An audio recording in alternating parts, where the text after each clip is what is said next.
नमस्कार, मैं सुधीर चौधरी और आप देख रहे हैं JNT न्यूज। आज की इस बुलेटिन में देखिए, अहमदाबाद को मिली है 2030 कॉमनवेल्थ गेम्स की मेजबानी। भारत अब एक बार फिर वैश्विक खेल नक्शे पर चमकने को तैयार है। देश में खुशी की लहर। खेल मंत्रालय ने कहा, यह नए भारत की जीत है। उद्घाटन और समापन समारोह की तैयारियां शुरू। IOC की औपचारिक मंजूरी अगले अप्रैल में अपेक्षित। बिहार में आचार संहिता लागू होने के बाद जबरदस्त एक्शन। अब तक 37 करोड़ से ज्यादा की अवैध नकदी, शराब और सोना जब्त। चुनाव आयोग ने साफ कहा, निष्पक्षता से कोई समझौता नहीं। निगरानी टीमें दिन रात सक्रिय हैं। जनता कह रही है, इस बार होगा क्लीन चुनाव। RBI की नई रिपोर्ट से मिली राहत की खबर। महंगाई घटी, ब्याज दरों में जल्द कटौती की उम्मीद। 2 सदस्यों ने नरम नीति की मांग की है। GDP ग्रोथ 6.8% तक बढ़ने की संभावना जताई गई। शेयर बाजार ने इसे खुले दिल से स्वागत किया। शेयर बाजार में आज जोरदार उछाल। विदेशी निवेशकों की वापसी से सेंसेक्स ने छुआ नया शिखर। IT और मिड कैप सेक्टर में भारी खरीदारी। निवेशकों के चेहरे पर लौटी मुस्कान। अर्थव्यवस्था में फिर दिखी तेजी की उम्मीद। यूपी में दिव्य दीपावली मेला 2025 का भव्य आयोजन। दिव्यांगों के हाथों बनी चीजें अब रोशन करेंगी घरों को। सरकार ने इसे वोकल फॉर लोकल की नई पहचान बताया। आगंतुकों में गजब का उत्साह देखा गया। मेले की चमक से पूरे प्रदेश में दिवाली का माहौल। त्योहारों पर पटना के लिए तोहफा 166 नई फ्लाइट्स शुरू। एयर इंडिया ग्रुप ने यात्रियों की सुविधा के लिए बढ़ाई उड़ानें। छठ और दिवाली में अब घर लौटना हुआ आसान। एयरपोर्ट पर रौनक, टिकट बुकिंग में बूम। यात्रियों ने कहा, अब यात्रा भी फेस्टिवल जैसी।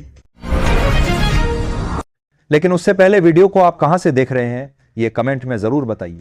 अगर आप पहली बार आए हैं तो चैनल को सब्सक्राइब कीजिए और वीडियो को लाइक करना ना भूल। चलिए शुरू करते हैं आज के खबरों के साथ। नागपुर में इंटर डिस्ट्रिक्ट बास्केटबॉल चैंपियनशिप की धूम। 35 पुरुष और 25 महिला टीमें होंगी आमने सामने। शहर में खिलाड़ियों का जोश और उत्साह चरम पर। 14 साल बाद फिर गूंजेगी बास्केट की आवाज। आयोजक बोले, यह सिर्फ खेल नहीं, जज्बा है। यूपी के मुख्यमंत्री योगी आदित्यनाथ बिहार में करेंगे चुनावी शंखनाद। पहली रैली आज दानापुर से होगी शुरू। भाजपा ने इसे विकास यात्रा का नाम दिया है। विपक्ष पर तीखे हमलों की तैयारी। जनता बेसब्री से कर रही है योगी के संबोधन का इंतजार। युगांडा में नाम मंत्री स्तरीय सम्मेलन में भारत की दमदार मौजूदगी। विदेश राज्य मंत्री कीर्तिवर्धन सिंह पहुंचे प्रतिनिधित्व करने। भारत ने कहा, दक्षिणी देशों की आवाज को उठाएंगे। सम्मेलन में जलवायु, व्यापार और सुरक्षा पर चर्चा। भारत की कूटनीति का बढ़ता कद फिर दिखा। भारत पोस्ट ने अमेरिका के लिए डाक सेवा फिर से शुरू की।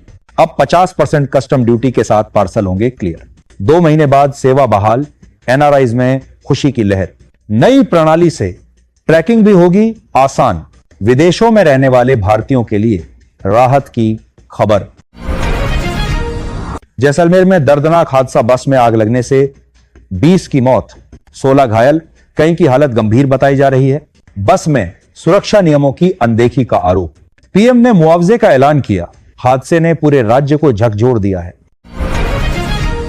विराट कोहली भारत लौटे। अब ऑस्ट्रेलिया दौरे की तैयारी पूरी। दिल्ली एयरपोर्ट पर फैंस ने किया भव्य स्वागत।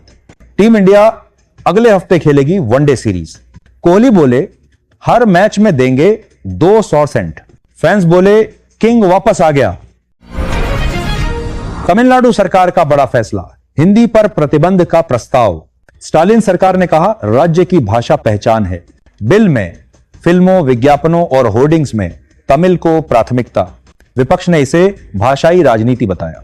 राज्य में छिड़ी है नई बहस, संस्कृति बनाम पहचान। दिल्ली गोल्फ क्लब में शुरू हुआ DP world India championship 2025। Rory McIlroy समेत कई अंतरराष्ट्रीय खिलाड़ी कर रहे हैं हिस्सा। बीरन $4 मिलियन की इनामी राशि दांव पर। भारतीय खिलाड़ियों के लिए सुनहरा मौका। दर्शकों की भीड़ ने खेल में जान फूंक दी। स्टार्टअप आरे बैरफुट को मिला $5 लाख का निवेश। इस स्टार्टअप ने पर्यावरण हितैषी जूते बनाने की योजना पेश की है। निवेशकों ने इसके विजन की जमकर तारीफ की। अब कंपनी भारत में अपना मैन्युफैक्चरिंग प्लांट लगाएगी। युवाओं के लिए नई प्रेरणा बनी यह खबर। हेल्थ टेक कंपनी एवरब्राइट हेल्थ को मिला $7 मिलियन का फंड। यह प्लेटफॉर्म मानसिक स्वास्थ्य सेवाओं को डिजिटली जोड़ता है। निवेश से ग्रामीण इलाकों में भी मिलेगी मदद। स्वास्थ्य क्षेत्र में AI की भूमिका तेजी से बढ़ रही है। निवेशक बोले, हेल्थ ही अब असली वेल्थ है। गूगल ने भारत में लगाया $15 बिलियन का बड़ा दांव। विशाखापत्तनम में बनेगा नया AI हब। प्रधानमंत्री मोदी ने कहा, यह डिजिटल भारत की दिशा में ऐतिहासिक कदम। अदानी समूह करेगा साथ मिलकर विकास। इससे लाखों युवाओं को रोजगार मिलने की उम्मीद। माइक्रोसॉफ्ट ने विंडोज 10 का सफर किया खत्म। अब नहीं मिलेगा कोई नया अपडेट या सुरक्षा पैच। कंपनी का फोकस अब विंडोज 11 और AI पर। उपयोगकर्ताओं से कहा गया, अपग्रेड करें या तैयार रहें खतरे के लिए। एक युग का अंत, दूसरे की शुरुआत। भारत पोस्ट ने अमेरिका के लिए अंतर्राष्ट्रीय डाक सेवा फिर से शुरू करने का ऐलान किया है। इस बार नया ड्यूटी पेड सिस्टम लाया गया है ताकि पार्सल्स की कस्टम क्लियरेंस और डिलीवरी तेजी से हो सके। WHO ने भारत में बने 3 खांसी सिरप को लेकर वैश्विक चेतावनी जारी की है। रिपोर्ट के मुताबिक इन सिरप में हानिकारक तत्व पाए गए हैं जो बच्चों की जान को खतरा पहुंचा सकते हैं। राजस्थान के जैसलमेर से जोधपुर जा रही एक बस में अचानक आग लग गई। हादसे में कई यात्री झुलस गए, जिनमें कुछ की हालत गंभीर बताई जा रही है। मौके पर राहत कार्य जारी है। मौसम विभाग ने दक्षिण भारत के कई राज्यों के लिए भारी बारिश का अलर्ट जारी किया है। केरल, तमिलनाडु और कर्नाटक के तटीय इलाकों में अगले 48 घंटों तक मूसलाधार बारिश की संभावना जताई गई है। हरियाणा में IPS अधिकारी की आत्महत्या के बाद सियासत गर्मा गई है। इसी बीच राज्य सरकार ने वरिष्ठ अधिकारी OP सिंह को नया DGP नियुक्त किया है।